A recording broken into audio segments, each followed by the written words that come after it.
আওয়ামী লীগ ও পতিত ফেসিবাদী সরকারের সমর্থকরা এবার নতুন নাটক শুরু করেছে। আওয়ামী লীগের নেতাকর্মীদের পেটানোর অভিযোগ এনে হাসনাত আব্দুল্লাহ ও আরও কয়েকজনের বিরুদ্ধে যুক্তরাজ্যে মামলা দায়ের করেছে। এতে করে পুলিশের মূল্যবান সময় নষ্ট করার অপচেষ্টা চালাচ্ছে বলে অভিযোগ এনসিপি ইউকে অ্যালায়েন্সের।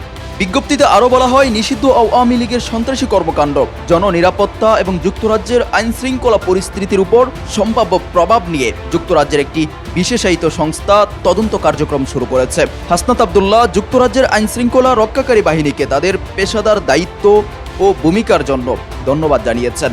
তবে পতিত আওয়ামী লীগ আগেও ব্যর্থ হয়েছে, এবারও হবে। অক্সফোর্ড ইউনিয়নে হাসনাত আব্দুল্লাহর ঐতিহাসিক বক্তব্য যুক্তরাজ্য জুড়ে প্রবাসীদের সঙ্গে তার সংযোগ স্থাপনের প্রচেষ্টাকে ব্যর্থ করতে বারবার চেষ্টা করলেও প্রতিবারই চরমভাবে ব্যর্থ হয়েছে আওয়ামী লীগ।